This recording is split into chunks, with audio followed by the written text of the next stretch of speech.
The war room inside the Jedi Temple never truly slept. Holomaps flickered, reports stacked like ash. Then a young Jedi, Jax Pavan, trained in field slicing and signal tracing, stumbled into the chamber with wide eyes and shaking hands. He had been monitoring military traffic for separatist interference. Instead, he found a shadow-coded packet riding under Supreme Chancellor authority. It was buried beneath routine orders. It was timed, and it was addressed to every clone commander in the Grand Army. Jax projected it onto the air. 3 words glowed like a death sentence. Execute Order 66. For a breath, even the masters were silent. Ki-Adi-Mundi's voice tightened. That is not a battlefield directive. Plo Koon leaned forward. It's a purge code. Mace Windu turned to Yoda. A contingency plan. Against us. Yoda's ears drooped, the Force suddenly cold. Always. Jax kept digging, fingers moving fast over the console. He found the authorization chain. It did not come from the Senate. It did not come from the Joint Chiefs. It came from a private executive channel, Palpatine's channel, wrapped in legal language and military encryption. And there was more. A second file followed the order, sealed behind clearance the Jedi did not have. But Jax cracked enough to reveal one phrase repeated again and again: Inhibitor Protocol. The Council understood the shape of the blade. The clones were not choosing loyalty. They were being commanded at the level of instinct. May stepped closer to the projection. How long before this goes out? Jax swallowed. It's already staged across the network. It triggers the moment he sends the final confirmation. We could be looking at minutes. Obi-Wan was still on Utapau. Yoda was on Kashyyyk. Masters were spread across 1,000 fronts, standing beside soldiers who might soon become executioners. Windu's jaw flexed. We warned them. Now. Too late. It may be, Yoda said softly. But try. We must. The temple sprang into motion. Jocasta Nu ordered the archives sealed. Shakti redirected temple guards to the hangars. Kit Fisto opened emergency beacon lines to every Jedi general. But the Force felt wrong, like a door closing. On the holomap, Republic.com relays began to blink, one by one, turning red. Jax stared at the screen. Chancellor's office just took control of the command network. Mace ignited his saber. The purple blade filled the room with stormlight. Then, we go to him. Outside the temple, far across Coruscant, the Senate district lights burned calm and golden. And deep inside the Chancellor's office, a transmission timer started counting down. The Jedi had found the murder weapon too late to stop it from being raised. And as the clock hit its final seconds, every clone helmet in the galaxy turned toward its Jedi. Across the galaxy, Obi-Wan Kenobi felt the shift before any message arrived. The Force tightened, like a snare pulling closed. Then his comlink flashed temple priority. Kenobi, Mace Windu said, clipped and urgent. Order 66 is real. It's a kill command. The clones will turn when Palpatine confirms it. Obi-Wan's eyes snapped to Commander Cody standing nearby, helmet tucked under one arm, calm as ever. For a second, Obi-Wan saw him differently trained, loyal, and wired to obey. I'm on Utapau, Obi-Wan said. I can warn the others, but it has to be fast. On Kashyyyk, Yoda received the same alert. He did not waste words. He stepped away from the Wookiee command post and closed his eyes, reaching for every Jedi presence he could find. Listen, you must, Yoda whispered. Trap. This is. The temple broadcast began. It wasn't a single call. It was a storm of warnings, encrypted bursts to every Jedi task force, every flagship, every frontline outpost. And then the replies stopped. One by one, the Jedi channels went dead. The GAR command system rerouted. Authentication keys failed. Holonet relays shifted to Senate authority. The Jedi were being locked out of the very army they led.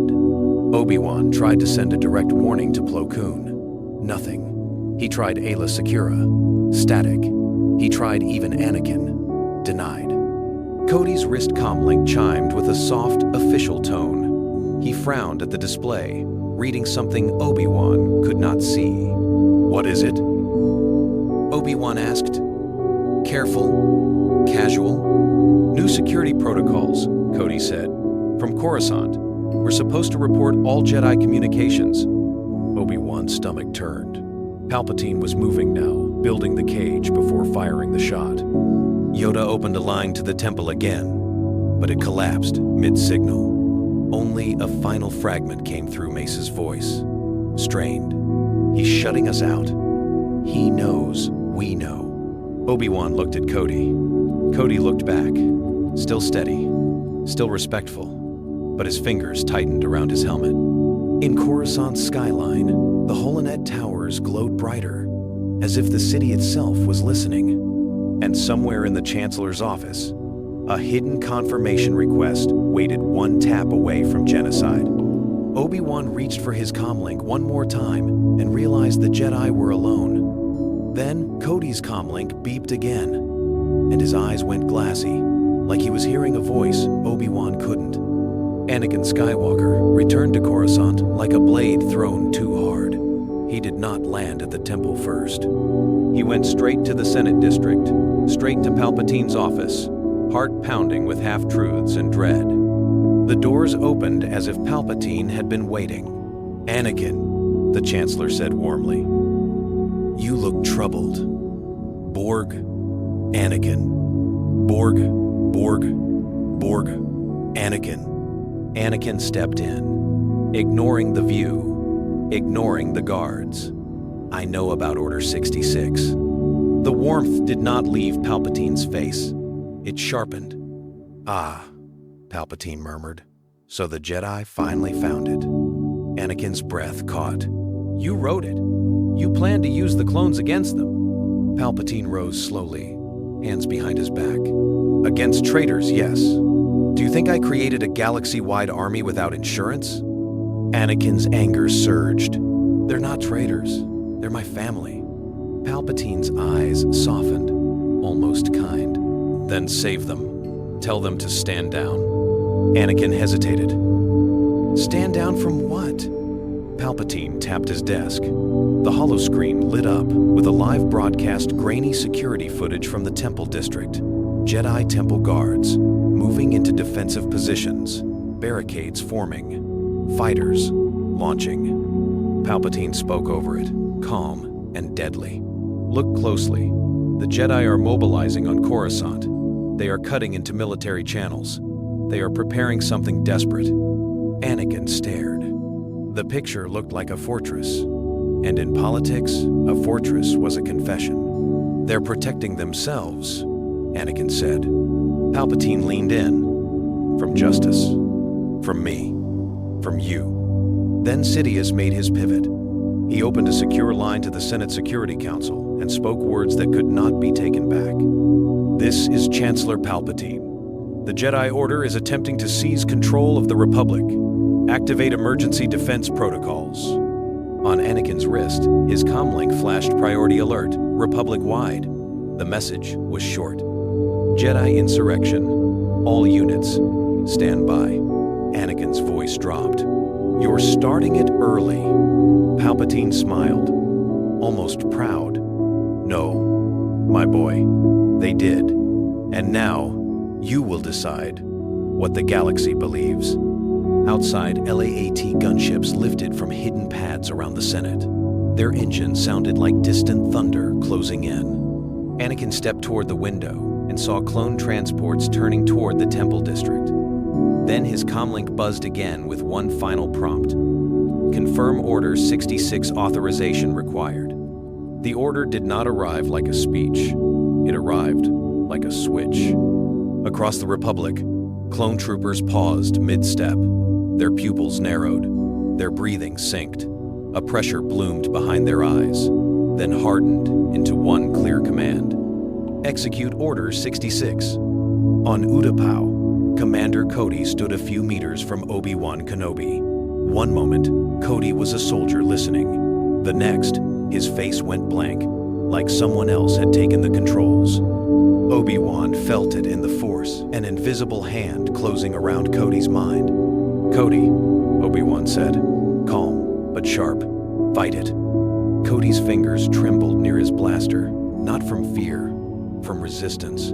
His jaw clenched. For the first time in years, he looked confused. I have orders," he whispered. Behind him, troopers raised rifles in perfect formation. No anger, no doubt, just obedience. Cody turned his head, fast, as if hearing another voice. Then he saw Obi-Wan's eyes, trusting, pleading, and the command stuttered. "Stand down," Cody barked suddenly. The squad hesitated. A few lowered their weapons. Others didn't, their helmets tilted, listening to a signal deeper than rank. A sergeant snapped, "Sir, we have confirmation from Coruscant. Jedi are hostile." Cody's hand rose, palm out, like he could physically stop the order. "I said." A single blaster bolt cracked past his shoulder. Someone fired anyway. Obi-Wan moved on instinct, saber up, deflecting 2 shots, then 3. The ambush had begun, even with doubt in the middle of it. Far away, on a cruiser over Salukami, Captain Rex grabbed the edge of a console as the same pressure hit his skull. He saw Ahsoka's face in his mind, then the command tried to erase it. "No," Rex growled. "Not her." His men turned at once, weapons rising toward the Jedi on the bridge. Rex stepped between them, voice breaking into a shout. "Hold your fire." The troopers froze split between Rex's authority and the order burning behind their eyes. One clone swung his rifle toward Rex instead. In that second, Rex understood the nightmare. Some brothers would kill Jedi, others would kill their own commanders to do it. And the galaxy was about to watch the Grand Army tear itself apart. Rex reached for his pistols, not to aim at Ahsoka, but at his own men. Then Cody's comlink blared again, louder, colder. "All units, remove the Jedi, by any means necessary." Coruscant's traffic lanes stayed bright and busy, but the Jedi Temple turned dark. Blast doors sealed. Exterior landing pads powered down. Inside, the air changed quiet, tense, ready. Shaak Ti took command like a general. She split the temple into zones and gave clear orders. No heroics. Protect the young. Hold the gates. Buy time. Younglings were moved first. Jocasta Nu led them through archive access tunnels, past shelves of forgotten wars.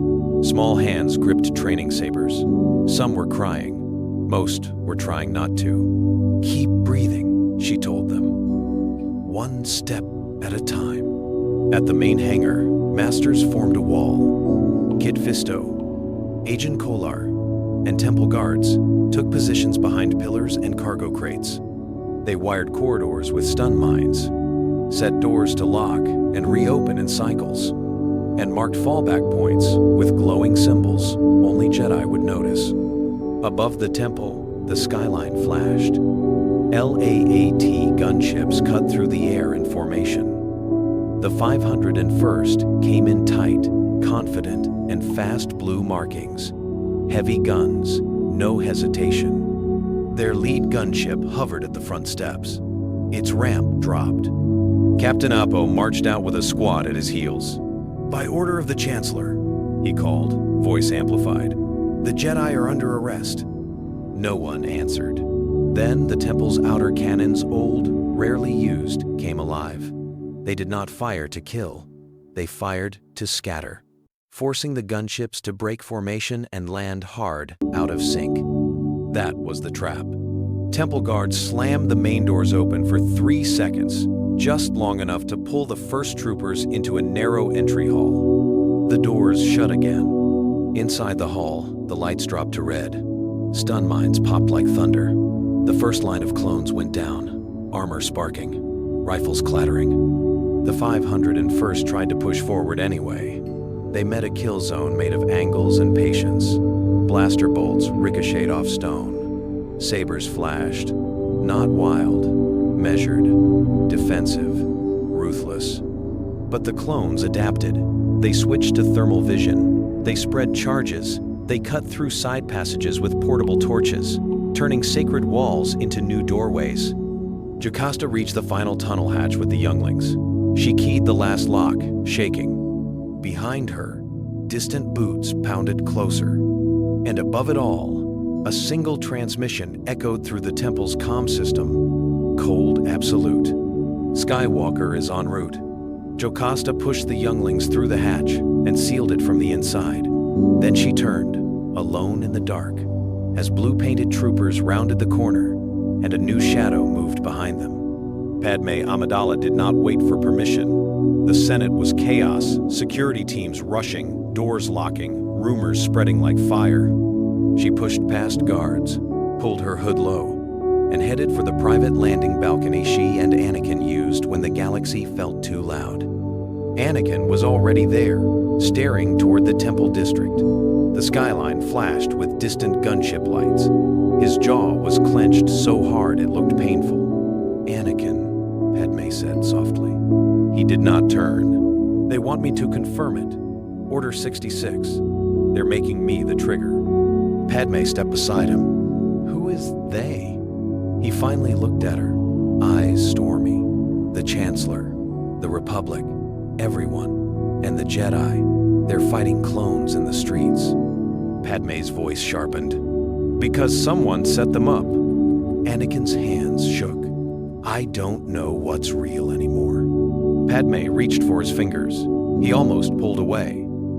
Then he let her hold him, like he was afraid his own body might betray him.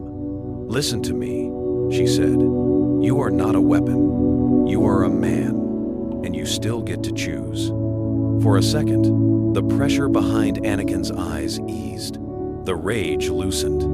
The future, those nightmares, felt farther away. Then his comlink chimed. Palpatine's voice slid through, smooth as oil. "Lord Skywalker." Anakin flinched at the name. Padme heard it too, and her face went pale. Palpatine continued, calm and intimate. "I see you're with Senator Amidala. Good. Then you understand what is at stake." "What do you want?" Anakin snapped. "A simple decision," Palpatine said. "The Jedi have launched their coup. If they survive, they will drag the Senate into civil war. And in that chaos, Padme will die, assassinated, mistaken for a traitor." Padme stepped forward, furious. "You can't!" "I already can," Palpatine interrupted. "Security orders are prepared. One signature and she is placed under protective custody, permanent custody." Anakin's breath hitched. "You're threatening her." "I'm offering certainty," Palpatine said. "Save her and end the Jedi tonight. Or save the Order and gamble her life on mercy that does not exist." Anakin looked at Padme, and the fear in him finally had a name. Below them, clone transports crossed the sky toward the temple, steady, unstoppable. Padme whispered, "Anakin, don't do this." Anakin raised his comlink with trembling hands, and the screen flashed two options: confirm Order 66 or override and be branded a traitor. Mace Windu moved through the temple like a storm given purpose. The halls shook with distant blasts. Reports came in broken pieces Jedi cut down, clones splitting, the network collapsing. He didn't debate anymore. He acted. "Visto, Kolar, Teen, with me," Mace ordered. "We end this now." A small strike team lifted off in a low, fast speeder, slipping between traffic lanes and Senate patrols. The city looked normal from above, bright billboards, clean skylines, calm towers. But the force underneath it felt sick, like Coruscant was holding its breath. As they neared the Senate district, airspace tightened. New checkpoints appeared on their scopes. Palpatine's security was already sealing the sky. "Too late for stealth," Kid Fisto muttered.